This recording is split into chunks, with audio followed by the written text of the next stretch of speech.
Dear Excellencies, dear friends, I'll try to go through the legislation, through the procedures, and through the financial instrument that we have already established to encounter a very new but very difficult situation as it was presented by the Prime Minister and by my colleague also that presented the damage and losses that we have encountered on the 26th of November last year.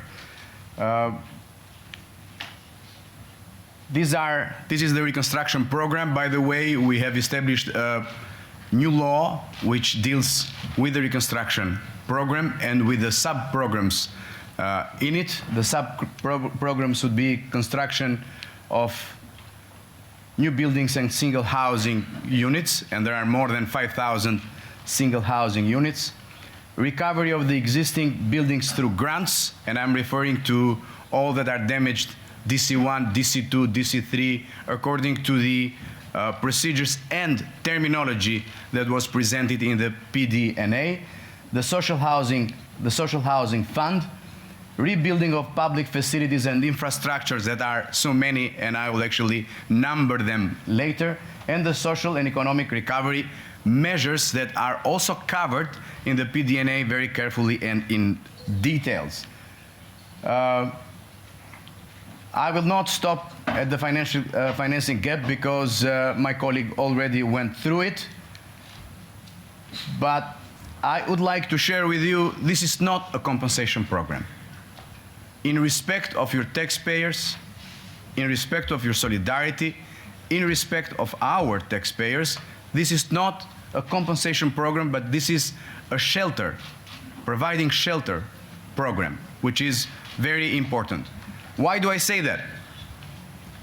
We have actually limited for families with 1 and 2 members 60 to 70 meters. Let me bring you an example just to actually illustrate it.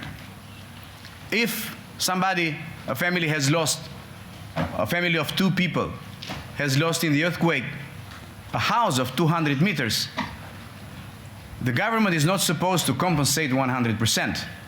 It is going to give back a shelter of 60 to 70 meters.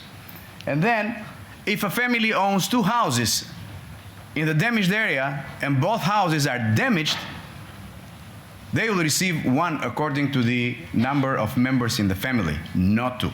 And if a family has 2 houses, one in the damaged area that is already damaged and another one outside, that family would not benefit from the reconstruction program normally, again in the respect of taxpayers of all the countries that are helping us, or IFIs and our taxpayers. And in the meantime, any grants that we will provide according to the evaluation for DC1, DC2, and DC3 would never go beyond 50% of the damage encountered according to the evaluation, which means that the families will co-finance their reconstruction of the 3 lesser damaged levels, DC1, DC2, and DC3. This is a map of financing needs for housing, schools, health centers, public infrastructure, new development zones that we have already, 25 development zones, and I'll share them with you, and the cultural sites that the Prime Minister referred, but also my colleague referred before.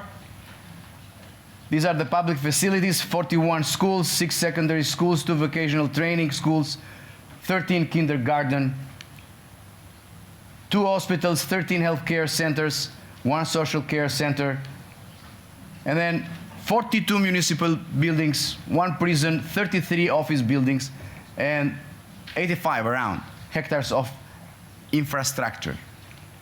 These are the zones, just to explain to you what we're doing with, we have already approved by Council of Ministers decision, 25 sites to be rebuilt.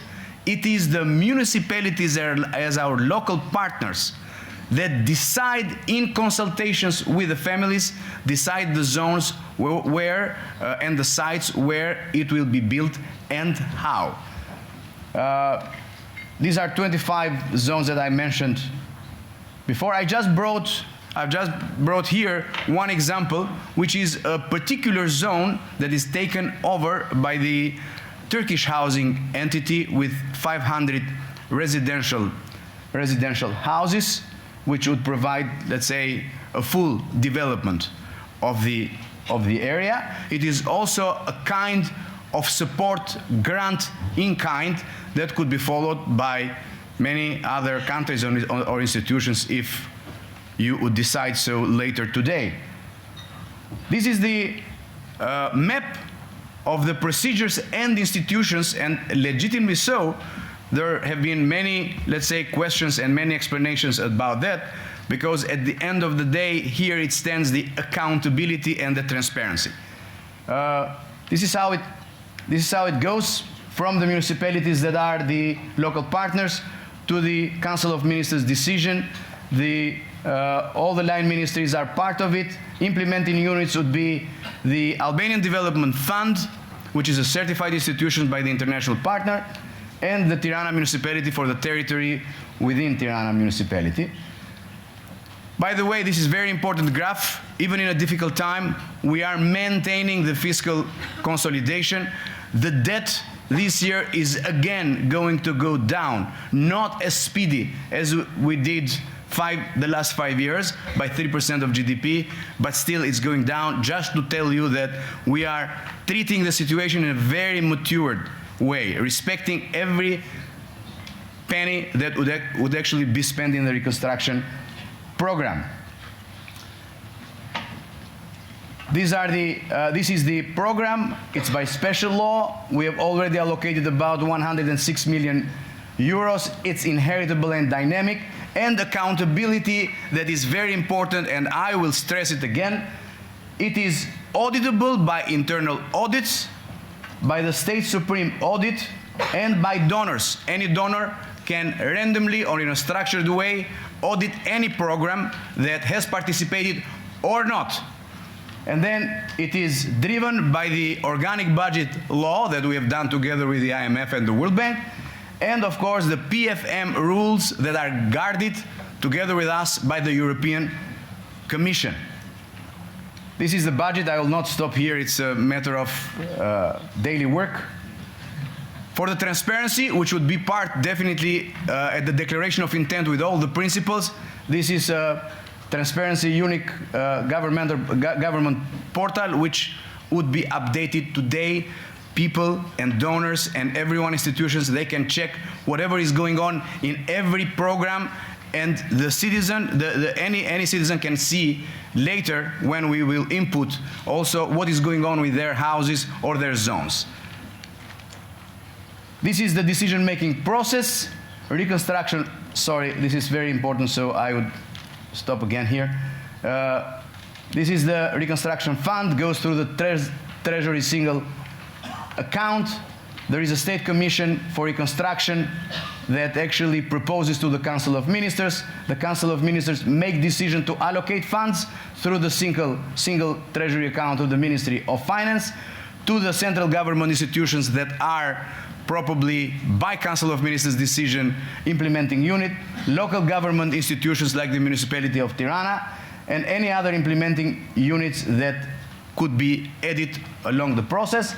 And monitoring, reporting, and auditing, again, internal audit, State Supreme Audit, and the donors that can audit that. This is all the decision-making process and the financial instrument, just to share with you and make it sure, together with you, that all the principles of the declaration of intent that would be mentioned later are imposed and inputted in all the legislation, so it is by law, by procedure, and by principle. Thank you very much.